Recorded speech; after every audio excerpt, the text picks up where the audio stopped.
அழகே அழகு சீரியலோட upcoming episode என்னன்னு பார்க்கலாம். சுரேஷ் பாக்யராஜ் கிட்ட பேசுறாரு. நீ ஏன் என்ன புரிஞ்சுக்க மாட்டேங்கிற?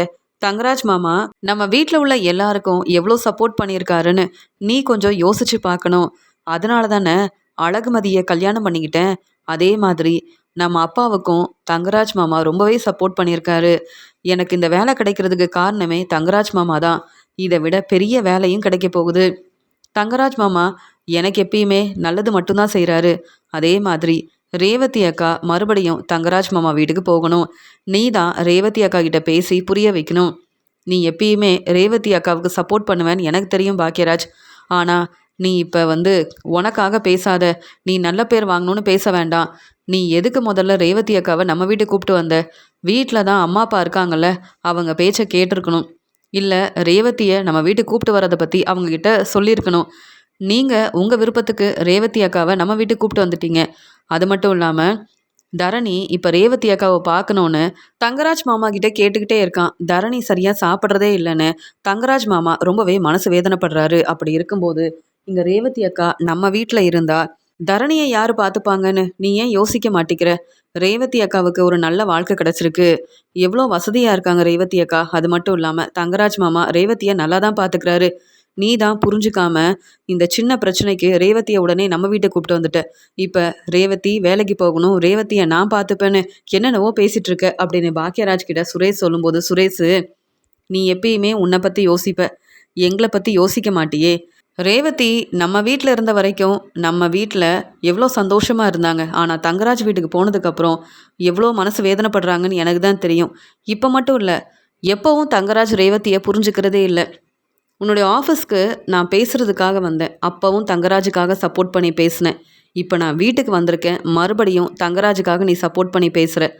எப்போ தான் ரேவதிக்காக சப்போர்ட் பண்ணி பேசுவ சுரேஷ் அப்படின்னு கேட்கும்போது, ரேவதி அக்காவோட வாழ்க்கை எனக்கு முக்கியம். ரேவதி அக்கா சந்தோஷமாக இருக்கணுன்றதுக்காக தான் அவங்க தங்கராஜ் மாமா வீட்டுக்கு போகணும்னு நினைக்கிறேன். இதுக்கு மேலே உங்ககிட்ட பேசி எந்த பிரயோஜனமும் இல்லைன்னு தெரிஞ்சுக்கிட்டேன். நான் ரேவதி அக்கா கிட்டேயே பேசிக்கிறேன்னு சொல்லிட்டு சுரேஷ் அங்கேருந்து கிளம்பி வராரு. உடனே மலர், என்ன சுரேஷ் என்ன ஆச்சு அப்படின்னு கேட்கும்போது, பாக்யராஜ் ஏன் நம்மளை புரிஞ்சுக்க மாட்டேங்கிறாரு? ரேவதி அக்கா நம்ம வீட்டுக்கு வந்து ரொம்ப நாள் ஆகுது. ஆனால் தங்கராஜ் மாமா வீட்டுக்கு போகாமல் இருந்தால் சரிப்பட்டு வருமா? பாக்யராஜ் அண்ணங்கிட்ட பேசி புரிய வைக்கலான்னு நினச்சா பாக்யராஜ் என் பேச்சை கேட்கவே மாட்டேங்கிறாரு. மலரணி, நீங்களாவது பேசி புரிய வைங்க. அண்ணன் ஏன் இப்படி புரிஞ்சுக்காம பேசுகிறாருன்னு எனக்கு தெரியல அப்படின்னு பாக்யராஜை பற்றி பேசிட்டு உடனே சுரேஷ் அங்கேருந்து கிளம்புறாரு. மலர் யோசிக்கிறாங்க, பாக்யராஜ் சொல்கிறது எல்லாமே சரிதான். சுரேஷ் தான் பாக்யராஜ் பேசுகிறத புரிஞ்சுக்க மாட்டேங்கிறாரு அப்படின்னு நினச்சிட்டு என்னாச்சுன்னு பாக்யராஜ் கிட்ட கேட்குறாங்க. பாத்தியா மலர், சுரேஷ் எப்படி பேசுகிறான்னு? ரேவதி நம்ம வீட்டில் இருக்கக்கூடாதுன்னு நினைக்கிறாங்க. என் அப்பாவும் அம்மாவும் தான் இப்படி யோசிக்கிறாங்கன்னா சுரேஷாவது ரேவதிக்கு சப்போர்ட் பண்ணும்ல. தங்கராஜ் சுரேஷை பார்த்து பேசியிருக்காரு. அதனால சுரேஷ் இப்போவே ரேவதி தங்கராஜ் வீட்டுக்கு போகணும்னு என்கிட்ட சொல்லிட்டு இருக்கான்.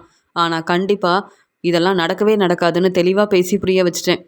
ஏன் மலர் இந்த வீட்டில் இருக்க யாருமே என் பேச்சை கேட்க மாட்டேங்கிறாங்க அப்படின்னு மலர்கிட்ட பேசிகிட்டு இருக்காரு பாக்யராஜ். நீங்கள் கொஞ்சம் பொறுமையாக இருங்க. இந்த வீட்டில் இருக்க சுரேஷ் மட்டும் இல்லைங்க, ராகவன் மாமா, ராஜலக்ஷ்மி அத்தை யாருமே அழகுமதியவும் புரிஞ்சுக்க மாட்டேங்கிறாங்க. அழகுமதி வேலைக்கு போகக்கூடாதுன்னு பிரச்சனை செஞ்சதே தங்கராஜ் தான். ஆனால் இப்போ வரைக்கும் தங்கராஜுக்கு மட்டும்தான் இந்த வீட்டில் இருக்க எல்லாரும் சப்போர்ட் பண்ணுறாங்க. தங்கராஜ் பேச்சை தாங்க கேட்குறாங்க அப்படின்னு மலர் சொல்லும்போது உடனே பாக்யராஜ் இப்போவே வீட்டில் உள்ள எல்லாரையும் கூப்பிட்டு தெளிவாக இனி ரேவதி நம்ம வீட்டில் தான் இருப்பாங்கன்னு சொல்ல தான் போகிறேன் மலர் அப்படின்னு சொல்லும்போது, இல்லைங்க கொஞ்சம் பொறுமையாக இருங்க, இப்போ பேச வேண்டாம்.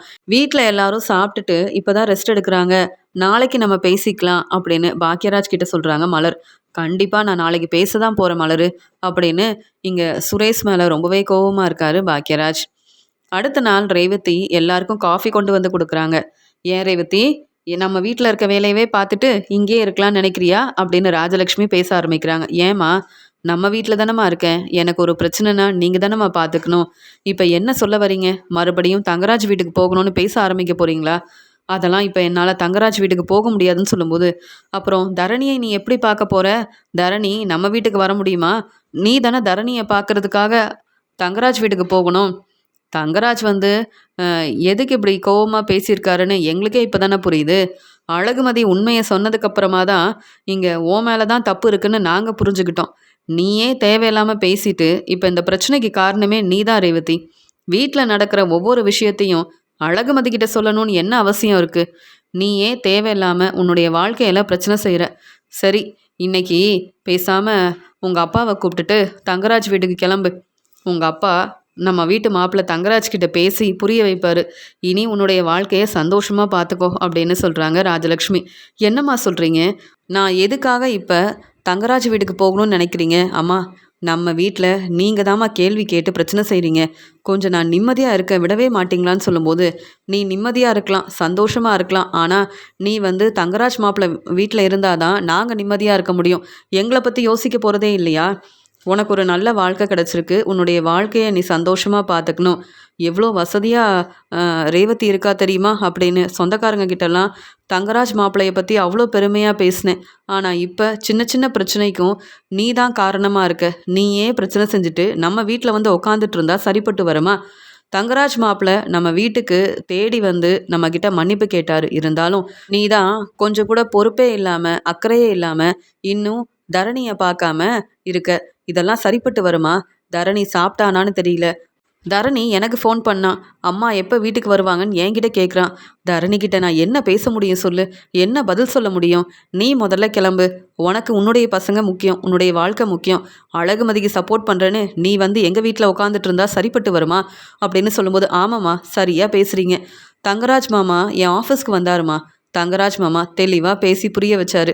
நம்ம குடும்பத்துக்கு சப்போர்ட் பண்ணுறதே தங்கராஜ் மாமா தான். நமக்கு ஒரு பிரச்சனைனா உடனே நிற்கிறதும் தங்கராஜ் மாமா தான். அப்படி இருக்கும்போது அழகுமதிக்காக அக்கா நீ ஏன் சப்போர்ட் பண்ணிகிட்ருக்க அப்படின்னு சொல்லும்போது, இருந்தாலும் சுரேஷ் தங்கராஜால் தான் உனக்கு வேலை கிடச்சிருக்குன்னு நீ சந்தோஷப்படலாம். ஆனால் கஷ்டப்பட்டு வேலைக்கு போகணும்னு நினச்ச அழகுமதி இனி வேலைக்கு வர வேண்டான்னு அந்த சார் சொன்னதுக்கு காரணமே தங்கராஜ் தானே.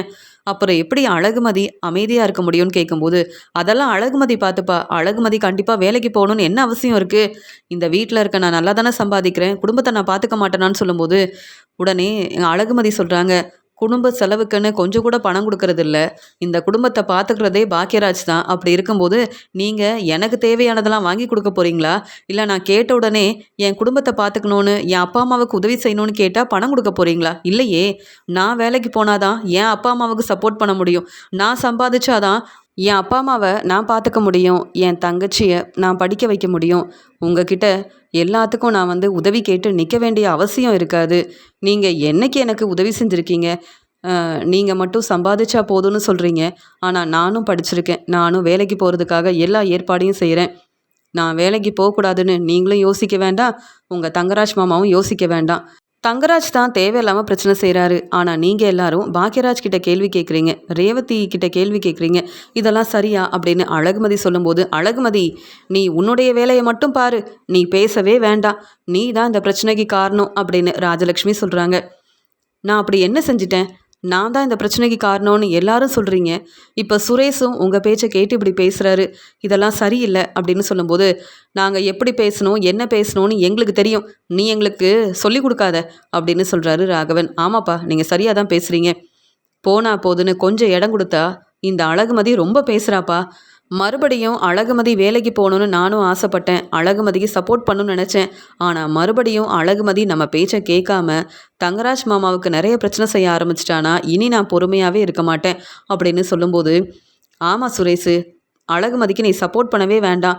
அதே மாதிரி பாக்கியராஜ் பேசாமல் நீ தான் ரேவதி கிட்ட பேசி புரிய வைக்கணும் அப்படின்னு சொல்லும்போது, அம்மா அமைதியாக இருங்கம்மா, ரேவதி நம்ம வீட்டிலையே இருக்கட்டும் அப்படின்னு பாக்கியராஜ் சொல்கிறாரு. மறுபடியும் இங்கே தங்கராஜ் சுரேஷ்க்கு ஃபோன் பண்ணுறாரு. பார்த்தீங்களா, இப்போவும் தங்கராஜ் தான் எனக்கு ஃபோன் பண்ணுறாரு. தங்கராஜ் மாமா வீட்டில் நீ தான் சுரேஷ் பேசணும், சீக்கிரமாகவே ரேவதி எங்கள் வீட்டுக்கு வரணும் அப்படின்னு என்கிட்ட ஏற்கனவே பேசினாரு. இப்போ மறுபடியும் ஃபோன் பண்ணுறாரு. அப்பா நான் என்னப்பா பேசுகிறதுன்னு சொல்லும்போது, கண்டிப்பாக ரேவதி உங்கள் வீட்டுக்கு வருவான்னு நீ தங்கராஜ் மாப்பிள்ளைகிட்ட நம்பிக்கையாக பேசு சுரேஷ், நான் பார்த்துக்கிறேன் அப்படின்னு சொல்கிறாரு ராகவன். சரி நான் தங்கராஜ் கிட்ட பேசிட்டு வரேன்னு சொல்லிட்டு சுரேஷ் வராரு. தங்கராஜ் மாமா சொல்லுங்க அப்படின்னு சொல்லும்போது, என்ன சுரேஷ் வீட்டில் எல்லாருக்கிட்டையும் பேசுனியா? இன்னும் ரேவதி எங்கள் வீட்டுக்கு வரவே இல்லை. ரேவதியை நீ வீட்டுக்கு கூப்பிட்டு வரியா அப்படின்னு கேட்கும்போது, உங்களுக்காக தான் வீட்டில் எல்லாருக்கிட்டையும் பேசிகிட்ருக்கேன். ஆனால் என்ன, பாக்கியராஜ் தான் எங்கள் பேச்சை கேட்காம பாக்கியராஜ் என்னை கண்டிப்பாக ரேவதி நம்ம வீட்டில் தான் இருக்கணும், ரேவதியை நான் பார்த்துப்பேன், ரேவதி தங்கராஜ் வீட்டுக்கு போகவே வேண்டான்னு பேசிகிட்டு இருக்காரு. பாக்கியராஜ் என்ன சொன்னாதான் நான் வந்து தங்கராஜ் வீட்டுக்கு போவேன்னு ரேவதி அக்கா சொல்கிறாங்க. என்ன செய்யன்னு தெரியல. வீட்டில் இருக்க நாங்கள் எல்லாரும் உங்களுக்கு தான் சப்போர்ட் பண்ணுறோம் தங்கராஜ் மாமா. நீங்கள் கவலைப்படாமல் இருங்க. அப்படியே பாக்கியராஜ் என் பேச்சை கேட்கலனாலும் கண்டிப்பாக ரேவதி அக்காவை உங்கள் வீட்டுக்கு நான் கூப்பிட்டு வருவேன் அப்படின்னு பேசுகிறாரு சுரேஷ். என்ன சுரேஷ் இதெல்லாம்? பாக்கியராஜ் இவ்வளோ பெரிய பிரச்சனை செய்வான் நான் யோசிக்கவே இல்லை. இப்போ நான் என்ன செஞ்சிட்டேன்னு பாக்கியராஜ் இப்படிலாம் பேசிகிட்டு இருக்கான். ஏற்கனவே பாக்கியராஜும் மலரும் உங்கள் வீட்டில் இருக்கிறது எனக்கு பிடிக்கவே இல்லை. நான் பாக்கியராஜ் கிட்ட பேசுகிறதே இல்லை சுரேஷ். ஆனால் பாக்கியராஜ் வேணும்னே என்னை தலகுனிய வைக்கணும், அவமானப்படுத்தணுன்றதுக்காக இப்படி ரேவதி உங்கள் வீட்டுக்கு வரணும்னு இப்படி தேவையில்லாத வேலையை செஞ்சிட்ருக்கான். நானும் கொஞ்ச நாள் பொறுமையாக இருப்பேன். ஆனால் இதுக்கு மேலே என்னால் பொறுமையாக இருக்கவே முடியாதுன்னு சொல்லும்போது, இல்லை தங்கராஜ் மாமா நீங்கள் அமைதியாக இருங்க, நான் பேசிக்கிறேன்னு சொல்லும்போது, சரி சுரேஷ், அப்போ இந்த பிரச்சனைக்கெல்லாம் காரணம் பாக்கியராஜ் தான். பாக்கியராஜால தான் ரேவதி இன்னும் எங்கள் வீட்டுக்கு வராமல் இருக்கா, அப்படி தானே? ரேவதி எங்கள் வீட்டில் இருக்கும்போது அவ்வளோ வசதியாக அவ்வளோ சந்தோஷமாக இருந்தா. அதே மாதிரி பாக்கியராஜால் இங்கே ரேவதியை பார்த்துக்க முடியுமா? ரேவதி எங்கேயாவது போகணும், நம்ம வீட்டுக்கு வரணும்னா நான் காரில் தான் கூப்பிட்டு வருவேன். ரேவதியை அவ்வளோ நல்லா பார்த்துக்கிட்டேன். எங்கள் வீட்டில் எல்லா வசதியும் இருக்குது. ஆனால் பாக்கியராஜ் இப்போ தான் வேலைக்கு சேர்ந்துருக்கான். இங்கே ரேவதியை நல்லா பார்த்துப்பேன்னு சொன்னால் சரிப்பட்டு வருமான்னு சொல்லும்போது, பாக்கியராஜ் என்ன இப்போ நல்லா சம்பாதிக்கிறாரு. அது மட்டும் இல்லாமல் ரேவதியை மட்டும் இல்லை, ரேவதியோட பசங்களையும் நானே பார்த்துப்பேன்னு சொல்கிறாரு அப்படின்னு சொல்லும்போது, அப்போ பாக்கியராஜுக்கு பெரிய வேலை கிடச்சிருக்கு, நல்ல வருமானம் வருது, அதனால் ரேவதியை நானே பார்த்துக்கிறேன்னு சொல்கிறானா? இப்போ என்ன செய்யணும்னு எனக்கும் ஒரு நல்ல யோசனை வந்திருக்கு. நான் பார்த்துக்கிறேன் சுரேஷ், நீ எப்பயும் போல் எனக்காக சப்போர்ட் பண்ணால் அதுவே போதும். சீக்கிரமாக ரேவதி எங்கள் வீட்டுக்கு வருவான்ற நம்பிக்கை எனக்கு இருக்குது அப்படின்னு சொல்லிட்டு இங்கே வந்து தங்கராஜ் ஃபோனை வைக்கிறாரு. தங்கராஜ் மாமா ரொம்ப பாவம். ரேவதி அக்கா வீட்டுக்கு வரணுன்றதுக்காக தான் என்கிட்ட உதவி கேட்குறாரு. ஆனால் பாக்கியராஜ் அண்ணன் ஏன் என்னை புரிஞ்சுக்கவே மாட்டேங்கிறாரு அப்படின்னு சுரேஷ் யோசிக்கும்போது, அங்கே வந்த ராகவன், என்ன சுரேஷ், நம்ம வீட்டு மாப்பிள்ளை தங்கராஜ் கிட்ட பேசுனியா? மாப்பிள்ளை என்ன சொன்னாருன்னு கேட்கும்போது, தங்கராஜ் மாமா ரொம்பவே மனசு வேதனைப்படுறாரு. பாக்கியராஜ் ஏன் என் வாழ்க்கையில் இவ்வளோ பிரச்சனை செய்கிறான்னு என்கிட்ட கேள்வி கேட்குறாரு. அண்ணன் ஏன்ப்பா நம்மளை புரிஞ்சிக்கவே மாட்டேங்கிறாருன்னு சொல்லும்போது, அதான் எனக்கும் ஒன்றுமே புரியல. எப்படியாவது ரேவதியை தங்கராஜ் வீட்டுக்கு அனுப்பணும்னு நினச்சா ரேவதியை நம்ம பேச்சை கேட்க மாட்டேங்கிறாளே அப்படின்னு சொல்லும்போது, இங்கே ராஜலக்ஷ்மி சொல்கிறாங்க, என்ன ரேவதி, வீட்டில் உள்ள எல்லாரும் உன்னுடைய நல்லதுக்காக தான் பேசிகிட்டு இருக்கோம்.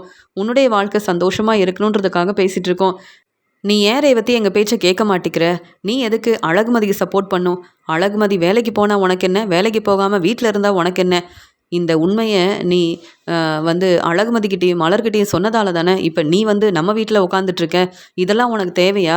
அப்போவே நினச்சேன் தங்கராஜ் மாப்பிள்ளை ரொம்ப நல்லவர், அவரால் எந்த பிரச்சனையும் வராதுன்னு நினச்சேன். ஆனால் இப்போ தானே உண்மை என்னென்னு புரியுது. நீயும் மலர் கூடவும் அழகுமதி கூடவும் சேர்ந்துக்கிட்டு இப்படி பிரச்சனை செய்ய ஆரம்பிச்சிட்ட. தங்கராஜ் மாப்பிள்ளையை எதிர்த்து பேச ஆரம்பிச்சிட்ட. இப்படி தேவையில்லாத வேலையை செஞ்சுட்டு இருந்தா தங்கராஜ் மட்டும் இல்லை, தங்கராஜோட அம்மாவும் நம்ம குடும்பத்தை பற்றி என்ன யோசிப்பாங்கன்னு ஏன் ரேவதி நீ வந்து நினைக்கவே மாட்டேங்கிற அப்படின்னு சொல்லும்போது, அம்மா நான் எதுக்குமா இப்போ அவங்கள பற்றி யோசிக்கணும் அப்படின்னு சொல்லும்போது, என்ன ரேவதி ஏன் இப்படி பேசிகிட்டு இருக்க? எங்ககிட்டயே இவ்வளோ எதிர்த்து பேசுகிற. இங்கே தங்கராஜ் வீட்டுக்கு போனாலும் நீ தங்கராஜ் பேச்சு தான் கேட்கணும், புரியுதா அப்படின்னு ராஜலக்ஷ்மி ரொம்ப கோபமாக பேசிகிட்டு இருக்காங்க. அங்கே வந்த சுரேஷ், பாக்கியராஜ் அண்ணன், நீ உன்னை பற்றி மட்டும் யோசிக்காத. உனக்கு இப்போ பொறுப்பான வேலை கிடச்சிருக்கு, நல்லா சம்பாதிக்கிற, அதனால் ரேவதியை பார்த்துக்கலான்னு சொல்கிற. எப்பயுமே ரேவதியை நம்மளால் பார்த்துக்க முடியாது. தங்கராஜ் மாமா உடனே ரேவதியை கூப்பிட்டு வர சொல்லியிருக்காரு. ரேவதி அக்கா நீங்கள் கிளம்புங்க, நானே கூப்பிட்டு போகிறேன்னு சொல்லும்போது உடனே ரேவதி சொல்கிறாங்க, பாக்கியராஜ் அண்ணன் தான் என்னை நம்ம வீட்டுக்கு கூப்பிட்டு வந்தார். என்னை புரிஞ்சுக்கிட்டு எனக்கு உதவி செஞ்சது பாக்கியராஜ் அண்ணன் தான். பாக்கியராஜ் அண்ணன் சொல்லட்டும், நான் வந்து தங்கராஜ் வீட்டுக்கு போகிறேன், இல்லைனா நான் இங்கேயே தான் இருப்பேன் அப்படின்னு சொல்லும்போது, பாத்தியா பாக்கியராஜ், உன்னால தான் ரேவதி இப்படிலாம் பேசுகிறா, இதெல்லாம் சரியில்லை. இந்த வீட்டில் இருக்க யாருமே நம்ம பேச்சை கேட்க மாட்டேங்கிறாங்க அப்படின்னு இங்கே ராகவன் ரொம்ப கோபமாக பேசிட்டு அங்கேருந்து கிளம்புறாரு. மலர் சொல்கிறாங்க, பார்த்தீங்களா வீட்டில் இருக்க யாருமே உங்களுக்கு சப்போர்ட் பண்ண மாட்டேங்கிறாங்க பாக்கியராஜ். நீங்கள் எதுக்காக தேவையில்லாமல் ரேவதிக்கு சப்போர்ட் பண்ணணுன்றதுக்காக எல்லார் முன்னாடியும் தலை குனிஞ்சு அவமானப்பட்டு நிற்கணும்னு சொல்லும்போது, ரேவதி என்னுடைய தங்கச்சி, ரேவதியோட வாழ்க்கை சந்தோஷமாக இருக்கணும்னு நான் நினைக்கிறேன். இந்த வீட்டில் இருக்க எல்லாரும் என்னை புரிஞ்சுக்கலனாலும் பரவாயில்ல, நான் ரேவதிக்கு தான் சப்போர்ட் பண்ணுவேன் மலர் அப்படின்னு சொல்லும்போது, மலர் ரொம்பவே மனசு வேதனைப்படுறாங்க. ரேவதி சொல்கிறாங்க, மலரணி என்னால் தான் நீங்கள் கஷ்டப்படுறீங்க, நான் வேணும்னா தங்கராஜ் வீட்டுக்கு கிளம்புறேன்னு சொல்லும்போது, இல்லை ரேவதி, தங்கராஜ் முதல்ல உன்னை பற்றி புரிஞ்சுக்கணும். பாக்கியராஜ் உனக்கு சப்போர்ட் பண்ணும்போது நீ கவலைப்படாமல் இரு அப்படின்னு பேசிகிட்டு இருக்காங்க. உடனே இங்கே அழகுமதி சொல்கிறாங்க, நான் கொஞ்சம் பொறுமையாக இருந்திருந்தா ரேவதி எப்பயும் போல் அவங்க வீட்டில் சந்தோஷமாக இருந்திருப்பாங்க, இப்படி ஒரு பிரச்சனை வந்திருக்காது. இந்த வீட்டுக்கு மருமகளாக வந்த என்ன தான் இவங்க புரிஞ்சுக்கல. இத்தனை வருஷமாக மலரக்கா இந்த வீட்டில் மருமகளாக இருந்திருக்காங்க, மலரக்கா பேச்சையும் யாரும் கேட்க மாட்டேங்கிறாங்க, பாக்கியராஜையும் புரிஞ்சுக்க மாட்டேங்கிறாங்க அப்படின்னு அழகுமதி ரேவதிக்கிட்டேயும் மலர்கிட்டையும் பேசிகிட்டு இருக்காங்க. அடுத்த நாள் தன்னுடைய வேலைக்கு கிளம்புறாரு தங்கராஜ். அந்த சமயம் பாக்கியராஜை பற்றி யோசிக்கிறாரு. பாக்கியராஜுக்கு பொறுப்பான வேலை கிடச்சிருக்கு, பெரிய வேலை கிடச்சிருக்கு. அதனால் நல்ல வருமானம் வருது. முன்னாடியெல்லாம் மலரை பார்த்துக்க முடியல, குடும்பத்தை கவனிக்க முடியலன்னு பாக்கியராஜ் என்கிட்டயே சொல்லியிருக்கான். ஆனால் இப்போ நல்லா சம்பாதிக்கிறதுனால மலருடைய பிறந்தநாளை ரொம்ப ஆடம்பரமாக கொண்டாடுறது, வீட்டுக்கு தேவையான ஒவ்வொன்றையும் பார்த்து பார்த்து செய்கிறதுன்னு மலர் வந்து ராகவன் வீட்டில் ரொம்ப சந்தோஷமாக இருக்கிறது மட்டும் இல்லாமல் இங்கே பாக்கியராஜும் என் பேச்சை கேட்காம என் வாழ்க்கையில் பிரச்சனை செய்கிறான்ல, இந்த வேலை இருக்கிறதுனால தானே இங்கே பாக்கியராஜ் இப்படிலாம் செஞ்சிட்ருக்கான். இப்போவே பாக்கியராஜோட ஆஃபீஸ்க்கு போயிட்டு அந்த சார்கிட்ட பேசணும். மறுபடியும் பாக்கியராஜ் இந்த வேலையில் சேரவும் கூடாது, இந்த வேலை கிடைக்கவும் கூடாது. இந்த வேலைக்கு வர வேண்டான்னு பாக்கியராஜ் கிட்ட சொல்லணும். பாக்கியராஜ் நல்லா சம்பாதிக்கிறதுனால ரேவதியை பார்த்துக்கலாம், ரேவதியோட பசங்களை நானே பார்த்துப்பேன்னு என்னெல்லாம் பேசுகிறான். அது மட்டும் இல்லாமல் பாக்கியராஜ் எல்லாரும் முன்னாடியும் தலை குனிஞ்சு நிற்கணும். இனி ரேவதி வேற வழி இல்லாமல் நம்ம வீட்டுக்கு என்னை தேடி வந்து என்கிட்ட மன்னிப்பு கேட்கணும். அப்போ தான் நான் சந்தோஷப்படுவேன். இப்போ வரைக்கும் வீட்டில் உள்ள எல்லாருக்கிட்டையும் பேசி பார்த்துட்டேன். இந்த பாக்கியராஜால் இன்னும் ரேவதி நம்ம வீட்டுக்கு வராமல் இருக்கால, இனி ரேவதி வந்து என் பேச்சை மட்டும்தான் கேட்கணும். இப்படி பாக்கியராஜ் பேச்சை கேட்டு மறுபடியும் பாக்கியராஜ் வீட்டு பக்கமே போகக்கூடாது ரேவதி. இதுக்காக என்னென்ன ஏற்பாடு செய்யணுமோ ஒவ்வொன்றையும் நான் கவனமாக செய்ய போகிறேன் அப்படின்னு பாக்கியராஜோட ஆஃபீஸ்க்கு கிளம்பி வராரு. பாக்கியராஜ் இன்னைக்கு ஆஃபீஸ்க்கு வரல அப்படின்னு சொல்கிறாங்க. நான் பாக்கியராஜை பார்க்க வரல சார், உங்களை பார்க்க தான் வந்திருக்கேன்னு சொல்லும்போது, என்ன தங்கராஜ் நீங்கள் எவ்வளோ பெரிய பிஸ்னஸ் செய்கிறீங்க, நீங்கள் எவ்வளவோ சப்போர்ட் பண்ணியிருக்கீங்க, நீங்களே எங்களை பார்க்க வந்திருக்கீங்களே, என்ன செய்யணும், நாங்கள் என்ன உதவி கேட்குறீங்க அப்படின்னு சொல்லும்போது, நீங்கள் பெரிய உதவி செய்ய வேண்டியது இருக்குது. இப்போ பாக்கியராஜுக்கு பொறுப்பான வேலை கிடச்சிருக்கு. பாக்கியராஜுக்கு என்ன திறமை இருக்குன்னு இந்த வேலையெல்லாம் கொடுத்துருக்கீங்கன்னு தெரியல. பாக்கியராஜ் முதல்ல இந்த வேலைக்கு சேர்ந்ததுக்கு காரணமே நான் தான். போனா போதுன்னு பாக்கியராஜுக்கு சப்போர்ட் பண்ணேன். ஆனால் பாக்கியராஜ் இப்போ முன்ன மாதிரி கிடையாது. என் வாழ்க்கையில் நிறைய பிரச்சனை செய்கிறாரு. நானும் இங்கே என் மனைவி ரேவதியும் இப்போ பிரிஞ்சிருக்கோம். அதுக்கு காரணமே இந்த பாக்கியராஜ் தான். ஏன்னா குடும்பத்தை நான் தான் பார்த்துக்கிறேன், ஒவ்வொருத்தருக்கும் தேவையான ஒவ்வொன்றையும் கவனமாக செய்கிறேன்னு பாக்கியராஜ் நல்ல பேர் மட்டும்தான் வாங்கிட்டு இருக்கான். தன்னுடைய வேலையை பொறுப்பாக பார்த்துக்கிறதே இல்லை. இன்னைக்கு கூட வேலைக்கு வரல. நீங்களே கொஞ்சம் கவனமாக யோசிச்சு பாருங்கள். பாக்கியராஜை விட நீங்கள் வேறு யாருக்காவது இந்த வேலையை கொடுத்தீங்கன்னா அவங்க ரொம்ப கவனமாக பொறுப்பாக இந்த வேலையை செய்வாங்க அப்படின்னு சொல்லும்போது, இருந்தாலும் பாக்கியராஜுக்கு நிறைய திறமை இருக்குன்னு எல்லாரும் சொன்னதால் இந்த வேலையும் கிடச்சிருக்குன்னு சொல்லும்போது, என் பேச்சை கேளுங்க, நான் சொன்ன வேலையை சரியாக செய்யுங்க, நீங்கள் கேட்டதை விட நிறைய பணம் கொடுக்குறேன், அது மட்டும் இல்லாமல் நீங்கள் கேட்குறப்பெல்லாம் நான் உங்களுக்கு உதவி செய்வேன் அப்படின்னு தங்கராஜ் பேசுகிறத கேட்டு அந்த சார் ரொம்ப தெளிவாக புரிஞ்சுக்கிறாரு. அப்போ நாளையிலேருந்து பாக்கியராஜ் இந்த வேலைக்கு வர வேண்டான்னு இப்போவே பாக்கியராஜுக்கு ஃபோன் பண்ணி சொல்ல வேண்டியதான். உங்கள் வேலையை நீங்கள் சரியாக செய்கிறதில்ல, உங்கள் குடும்பம்தான் முக்கியம்னு அப்பப்போ நீங்கள் வேலையை அப்படியே விட்டுட்டு கிளம்பி போகிறீங்க. இனி நீங்கள் இங்கே வேலை பார்க்க வேண்டாம், வேற ஒருத்தர் உங்கள் வேலையை பார்க்குறதுக்காக வந்துட்டாரு, நீங்கள் வீட்லேயே இருங்கன்னு பாக்கியராஜுக்கு ஃபோன் பண்ணி சொல்ல வேண்டியதான் அப்படின்னு தங்கராஜ் பேச்சை கேட்டு அந்த சார் வந்து யோசிக்கிறாரு. தங்கராஜ் சொன்னதுக்கப்புறம் நம்ம பாக்கியராஜுக்கு சப்போர்ட் பண்ண முடியாது அப்படின்னு யோசித்து தங்கராஜ் கிட்ட சொல்கிறாரு. சரி சார், நீங்கள் சொன்ன மாதிரியே நான் செய்கிறேன், நீங்கள் கவலைப்படாமல் கிளம்புங்க. இனி பாக்கியராஜ் இந்த ஆஃபீஸ்க்கு வரப்போகிறதும் இல்லை, வேலை செய்ய போகிறதும் இல்லை, போதுமா அப்படின்னு சொல்லும்போது, நான் இதை தான் எதிர்பார்த்து வந்தேன். நீங்கள் எனக்காக இவ்வளோ பெரிய உதவி செஞ்சுருக்கீங்க, கண்டிப்பாக உங்களுக்கு நானும் சப்போர்ட் பண்ணுவேன் அப்படின்னு சொல்லிட்டு தங்கராஜ் அங்கேருந்து கிளம்பி வராரு.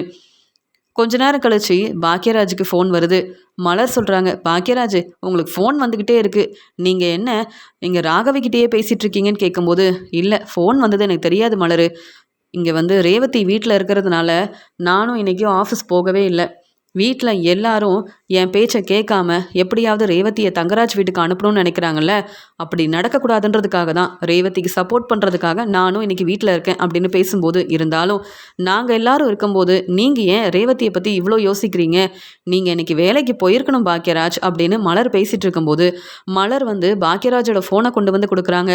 என்னுடைய ஆஃபீஸ்லேருந்து தான் ஃபோன் பண்ணியிருக்காங்க அப்படின்னு பாக்கியராஜ் ரொம்ப சந்தோஷமாக மலர்கிட்ட பேசிக்கிட்டே ஃபோன் எடுத்து பேசுகிறாரு. சொல்லுங்கள் சார் அப்படின்னு சொல்லும்போது, என்ன பாக்கியராஜ், இன்னைக்கு எவ்வளோ பெரிய பொறுப்பான வேலை இருந்தது, நீங்கள் அந்த வேலையை செய்யாமல் வீட்டிலேயே இருந்தால் எப்படி, நீங்கள் இன்னைக்கு வரமாட்டீங்கன்னு கூட யார்கிட்டையும் சொல்லவே இல்லை, இப்போ தான் உங்களுக்கு பொறுப்பான வேலையை கொடுத்துருக்கோம், ஆனால் நீங்கள் உங்கள் வேலையை சரியாக செய்யாமல் உங்கள் வீட்டில் இருக்க வேலையை மட்டும் பார்த்துட்ருக்கீங்க, பேசாமல் இனி நீங்கள் நம்ம ஆஃபீஸ்க்கு வர வேண்டாம், நீங்கள் இந்த வேலையவும் செய்ய வேண்டாம், அது மட்டும் இல்லாமல் ஏற்கனவே நான் உங்களுக்கு கொடுத்த எந்த வேலையவும் நீங்கள் சரியாக செய்யலைன்னு சொல்லும்போது, இல்லை சார், நீங்கள் சொல்கிற ஒவ்வொரு வேலையவும் நான் ரொம்ப கவனமாக பார்த்துக்கிறேன், நீங்கள் எனக்காக பேசி எனக்கு பெரிய வேலை கிடைக்கிறதுக்காக சப்போர்ட் பண்ணீங்க.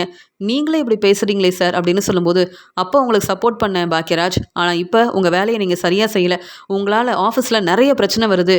அது மட்டும் இல்லாமல் உங்கள் வேலையில் உங்களுக்கு கவனமே இல்லை. அதனால் நீங்கள் இனி வேலைக்கு வர வேண்டாம். நீங்கள் வீட்டிலேயே இருங்க அப்படின்னு சொல்லிட்டு ஃபோனை வைக்கிறாங்க. மறுபடியும் இங்கே பாக்யராஜ் வந்து ஃபோன் பண்ணுறாரு. ஆனால் யாருமே பேசலை. உடனே பாக்யராஜ் வந்து ரொம்பவே மனசு வேதனையோட மலரு அப்படின்னு கூப்பிட்டு உண்மையை சொல்கிறாரு. என்ன சொல்கிறீங்க? இதுக்கு தான் சொன்னேன் நீங்கள் வேலைக்கு போங்கன்னு. நீங்கள் ரேவதிக்கு சப்போர்ட் பண்ணீங்க. இப்போ உங்களுக்கு இருந்த வேலையும் இல்லாமல் வீட்டில் இருக்க போகிறீங்க. ராகவன் மாமா, ராஜலக்ஷ்மி அத்தை எல்லாரும் கேள்வி கேட்க போகிறாங்க. ரேவதியை நான் நல்லா பார்த்துப்பேன்னு எல்லாரும் முன்னாடி சொன்னீங்கல்ல. இப்போ உங்களுக்கே வேலை இல்லை, எங்களை எப்படி பார்த்துப்பீங்க அப்படின்னு மலர் கேள்வி கேட்கும்போது, அங்கே வந்த ரேவதி, அண்ணே என்னாச்சுன்னு ஏன்னா அழுதுகிட்டே இருக்க அப்படின்னு கேட்கும்போது, இல்லை ரேவதி, நான் இன்னைக்கு தான் வேலைக்கு போகாமல் இருந்தேன். என்னாச்சுன்னு தெரியல. இப்படி நீங்கள் வேலைக்கு வர வேண்டான்னு இப்போ தான் அந்த சார் ஃபோன் பண்ணார். ஒன்றுமே புரியல ரேவதி. உங்கள் வேலையை நீங்கள் சரியாக செய்கிறதில்ல. இத்தனை நாள் உங்கள் மேலே அவ்வளோ மதிப்பு மரியாதை வச்சுருந்தேன். நீங்கள் உங்கள் வேலையை பொறுப்பாக பார்த்துக்காம இப்படி சரியாக ஆஃபீஸ்க்கும் வராமல் இருந்தால் சரிப்பட்டு வராது. நீங்கள் இனி வேலைக்கு வர வேண்டான்னு சொல்லிட்டாங்க ரேவதி அப்படின்னு ரொம்பவே மனசு வேதனைப்படுறாங்க. அந்த சமயம் ரேவதி சொல்கிறாங்க, அண்ணே என்னண்ணே இதெல்லாம், நீ உன்னுடைய வேலையை கவனமாக பார்த்துக்க வேண்டிதானே. இந்த குடும்பத்தையே நீ தான் பார்த்துக்கிற. அப்படி இருக்கும்போது நீ வேலைக்கு போகாமல் இருந்தால் எப்படிண்ணே? பேசாமல் நீ ஆஃபீஸ்க்கு போயிட்டு அந்த சார்கிட்ட பேசி புரிய வைன்னு சொல்லும்போது, மறுபடியும் நான் ஃபோன் பண்ணேன், யாருமே பேச மாட்டேங்கிறாங்க. என் ஃப்ரெண்டுக்கும் ஃபோன் பண்ணேன், ஆனால் யாருமே என்கிட்ட பேசவே இல்லை அப்படின்னு பாக்யராஜ் வந்து ரொம்பவே மனசு வேதனைப்படுறாரு. அந்த சமயம் இங்கே தங்கராஜ் வந்து ராகவனோட வீட்டுக்கு ரொம்ப சந்தோஷமாக வராங்க. வந்த உடனே தங்கராஜ் வந்து, என்ன ரேவதி எப்படி இருக்க அப்படின்னு கேட்கும்போது, என் அண்ணனுக்கு இப்போ வேலை இல்லை அப்படின்னு சொல்கிறாங்க. அப்படியா? ரேவதியை நான் பார்த்துப்பேன், என் தங்கச்சி ரேவதியவும் ரேவதியோட பசங்களையும் நான் பார்த்துப்பேன்னு என்னெல்லாம் பேசியிருப்பான் இந்த பாக்யராஜ். இப்போ வேலை இல்லையா?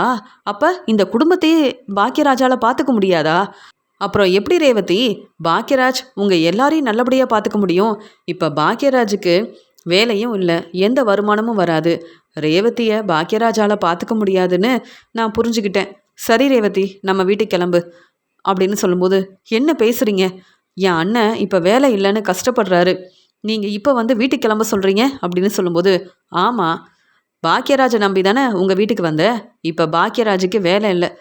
அதே மாதிரி இந்த வீட்டில் இருக்க யாரும் உன்னை நல்லபடியாக பார்த்துக்க மாட்டாங்க ரேவதி அப்படின்னு சொல்லிட்டு ராகவன் கிட்டேயும் ராஜலக்ஷ்மி கிட்டேயும் ஸ்வீட்டெல்லாம் கொடுக்குறாரு தங்கராஜ்.